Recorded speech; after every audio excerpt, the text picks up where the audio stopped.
ഞാൻ പോയി വരട്ടെ മക്കളെ. 2-ാം തീയതി വരാം. ഏത് മാസം? എല്ലാ മാസവും 2-ാം തീയതി ഉണ്ടല്ലോ. Flash back. പറയൂ. പേര്? നിങ്ങളുടെ പേരെന്താ? പേര് പറയണ്ട. സ്വന്തം പേര് പറയാൻ പേരുണ്ട്, ഇവനൊക്കെ പിന്നെ വിളിച്ചു പറയാൻ നിൽക്കുന്നത്. ഇസ്ലാം അത് ഉപേക്ഷിക്കാനുള്ള കാരണം എന്താണെന്നോ? നിങ്ങളൊരു സ്ത്രീ ആയതുകൊണ്ട് നേരെ അതിലേക്ക് തന്നെ അങ്ങ് വരാം.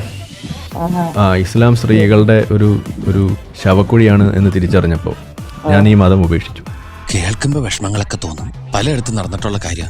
ഫോർ എക്സാമ്പിൾ, അപ്പൊ മുഹമ്മദ് നബിയുടെ വാപ്പാന്റെ പേര് അബ്ദുള്ള, ഉമ്മാന്റെ പേര് ആമിന. അങ്ങനെയല്ലേ നമ്മളെ പഠിപ്പിച്ചിരിക്കണേ. അതിൽ ഉറപ്പൊന്നുമില്ല കേട്ടോ. മുഹമ്മദ് നബിയുടെ വാപ്പ ആരാണെന്ന് മുഹമ്മദ് നബിക്കാൻ അറിയില്ല, അത് വേറെ കാര്യം. പോട്ടെ, തൽക്കാലത്തേക്ക് ഒരു അബ്ദുള്ളനെ പിടിച്ച് അവിടെ കെട്ടിവെച്ചിട്ടുണ്ട്. മുഹമ്മദ് നബീനെ അന്നത്തെ നാട്ടുകാർ വിളിച്ചിരുന്നത് കുന്നിൻ ചെരുവിൽ ഒറ്റപ്പനാന്ന. വാപ്പ ആരാന്ന് അറിയാത്തൊരു തന്തയില്ലാത്തവനായിരുന്നു മുഹമ്മദ്. നമുക്കാർക്കും ലോകകാര്യങ്ങളൊന്നും അറിയില്ല, പക്ഷേ സ്വന്തം അച്ഛൻ ആരാണെന്ന് അറിയാം. രാമനാഥനാണെങ്കിൽ ലോകത്തുള്ള സർവ്വകാര്യങ്ങളും അറിയാം, പക്ഷേ സ്വന്തം തന്ത ആരാണെന്ന് അറിയില്ല. എങ്ങനെ നാറിയപ്പോഴാണ് കുടിച്ചിട്ടത്? അതറിയില്ലേ? ഇത് ചരിത്രത്തിലുള്ളതാ. നിങ്ങൾ ശരിക്കും ഇതിന് ട്രോളാൻ വിളിച്ചതാണോ? ഏകദേശം എത്ര പ്രായമുണ്ട്? പ്രായത്തിന്റെ കാര്യത്തിൽ നമ്മൾ തമ്മിൽ കണക്ക് പറയണ സാബിന് എന്ത് മതിപ്പ് തോന്നുന്നു അതിൽ ഉറപ്പിക്കാം. ഓ,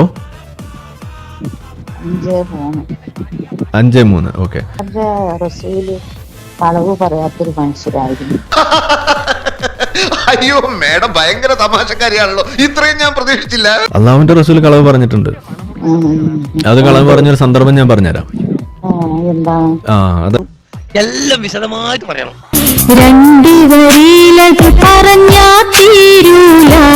ഇത് മുഹമ്മദ് നബിക്ക് ഒരു അടിമപ്പെണ്ണുണ്ടായിരുന്നു, അതറിയോ? എന്താ അടിമപ്പെണ്ണിന്റെ പേര്? മാരിയത്തുൽ കിബിത്തിയ. ഒരു ദിവസം മുഹമ്മദ് നബിക്ക് കലശലായ ആഗ്രഹം ഈ പറയുന്ന അടിമപ്പെണ്ണിനെ ഒന്ന് പൂശണം എന്ന്. ഇനി നമുക്ക് ക്ഷമയില്ല. ചൂടുള്ള എണ്ണയിലിട്ട കടുക് മാതിരി ഇടക്കാണ് നമ്മളെ കൽബ്. ഇങ്ങോട്ട് അടുത്ത് വാങ്ങു. അപ്പൊ മുഹമ്മദ് നബി എന്ത് ചെയ്തു? മുഹമ്മദ് നബിയുടെ ഭാര്യ അവിടെ ഉണ്ട്. ഭാര്യയുടെ പേര് എന്താണ്? ഹഫ്സ അല്ലേ? അപ്പൊ ഹഫ്സ അവിടെ ഉള്ളപ്പോ ഈ സ്വന്തം അടിമപ്പെണ്ണിനെ ഇങ്ങനെ ഇട്ട് ചെയ്യുന്നത് ശരിയല്ലല്ലോ. അപ്പോ മുഹമ്മദ് നബി എന്ത് ചെയ്തു? ഹഫ്സയുടെ അടുത്തൊരു നുണ പറഞ്ഞു. എന്താ നുണ പറഞ്ഞത്? ഇവനൊരു സിമ്പിൾ നുണ പറഞ്ഞു. ഹഫ്സ, ജിബിടെ വരി, എന്റെ ബാപ്പ അവിടെ വിളിക്കുന്നുണ്ട്. അത് കേട്ടപ്പോഴേ ഈ കുട്ടി ചാടി പുറപ്പെടും. അങ്ങനെ ഹഫ്സ ബാപ്പ വിളിച്ചത് കേട്ട് അങ്ങോട്ട് പോയി. ഞാനിവിടെ ഉണ്ടാവും. ഇതാ എത്തിപ്പോയി, കാശ് റെഡി. അവിടെ പോയി ബാപ്പാനടുത്ത് ചോദിക്കുകയാണ്, ബാപ്പ എന്താ എന്നെ വിളിച്ചതെന്ന്.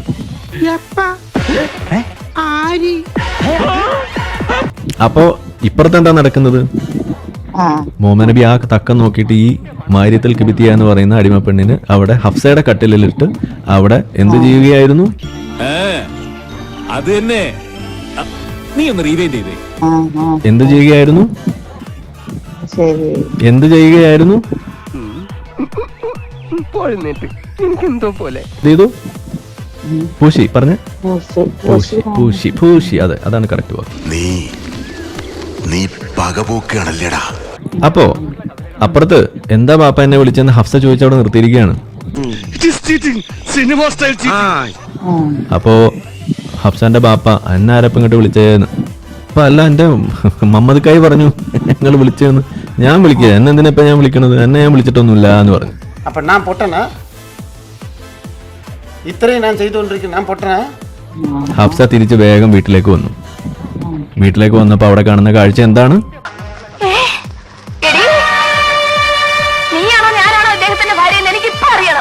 എന്തായിരിക്കും ആ കാഴ്ച?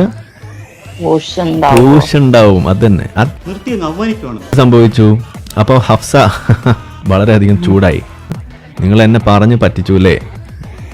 എന്നെ നിങ്ങൾ ഇതിനാണല്ലേ അങ്ങോട്ട് പറഞ്ഞു വിട്ടത്?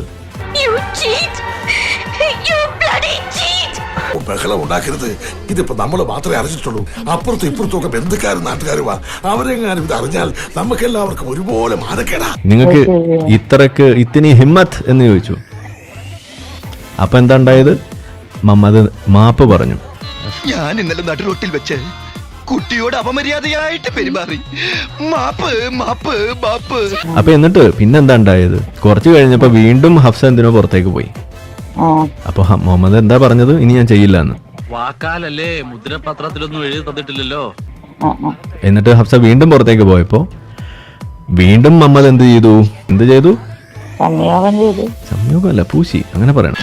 അയ്യേ, ആലോചിക്കും തോറും നാണിച്ച് തൊലി പൊളിയുന്നു. അപ്പൊ ഹഫ്സ വീണ്ടും ചോദിച്ചു, നിങ്ങളല്ലേ മനുഷ്യ എന്നോട് സത്യം ചെയ്ത് ഇനി ഇത് ചെയ്യൂലെന്ന്, എന്നിട്ട് വീണ്ടും ചെയ്യുകയാണോ എന്ന് ചോദിച്ചു.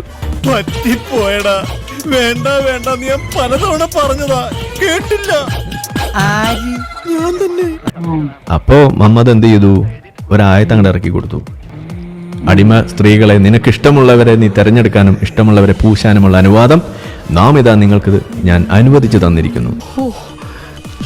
ആസനത്തിൽ വരച്ച കോലുകൊണ്ട് എന്റെ നിറയെ വരച്ചാ മതിയായിരുന്നു.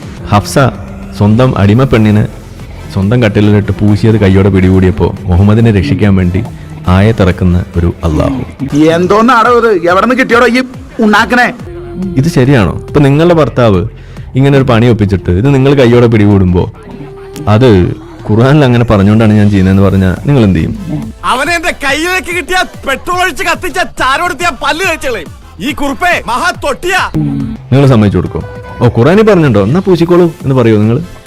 അതിപ്പോ ഇതുപോലെ ഒരു ശവക്കുഴിയാണ്, സ്ത്രീയുടെ ശവക്കുഴിയാണ് ഈ ഇസ്ലാം എന്ന് തിരിച്ചറിഞ്ഞാൽ ആത്മാഭിമാനമുള്ള ഒരു സ്ത്രീക്ക് ഇതിനകത്ത് നിൽക്കാൻ സാധിക്കുമോ താത്ത?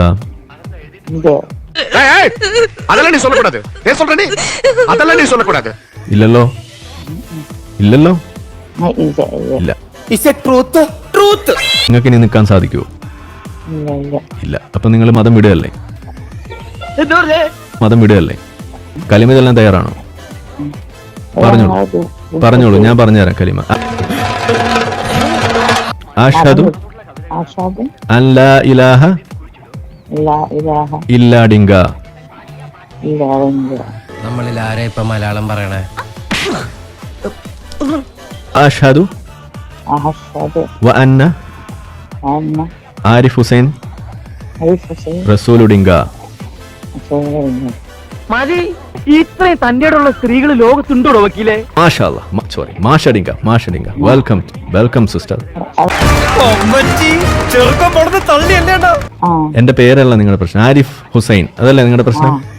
എന്താ ആരിഫ് ഹുസൈന്റെ അർത്ഥം? സുന്ദരനായ അറിവുള്ളവൻ. അപ്പൊ മൂലം തിരുന്നാൾ വലിയ ക്യാമറാണില്ലേ എന്ന് ഞാൻ തന്നെ എങ്ങനെ പറയാ? ആത്മപ്രശംസ എനിക്കിഷ്ടമല്ല. നിറകുടം തുളുമ്പും എന്നല്ലേ പ്രമാണം. ആ, ഇനി എന്നെ അങ്ങനെ വിളിച്ചാൽ മതി. ഒന്ന് വിളിച്ചേ. സുന്ദരാ. നീ എങ്ങനെ സുഖിപ്പിച്ച് പുകഴ്ത്തി എന്നെ സോപ്പിടൊന്നും വേണ്ട, അതൊക്കെ എല്ലാവർക്കും അറിയാവുന്ന കാര്യമാണ് ഞാൻ സുന്ദരനാണെന്ന്. ഈ ക്ലൈമാക്സിന് ഒരു ടൈലന്റ് കൂടി ഉണ്ടായിരുന്നു. ഇനിയിപ്പോ എന്ത് പറയാനാ, എല്ലാം കയ്യിൽ നിന്ന് പോയില്ലേ? ഇത് ഞാൻ നിങ്ങളെ കാശ് വിളിപ്പിച്ചാണോ? ഇത് ഞാൻ നിങ്ങളെ കാശ് വിളിപ്പിച്ചാണോ? ജീവിക്കാം. ഇപ്പൊ ജോലി എടുക്കുന്നത് 5000 രൂപ വാടകയും കൊടുക്കും. ശരി, 5000 രൂപയാണോ വാടക? 5000. വീടിന് വാടക 5000 ആണ്. നിങ്ങളെ വാടക നമ്മൾ കൊടുത്താലോ?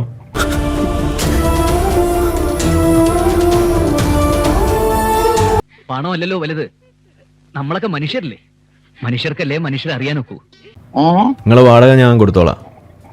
കൊടുക്കുവോ? ആ, നിങ്ങള് സഹായിക്കോ? ആ, ഞാൻ സഹായിക്കാം. നല്ല കാര്യങ്ങൾക്ക് നിമിത്തമാകുക എന്ന് പറയുന്നത് തന്നെ വലിയ കാര്യമാണ്.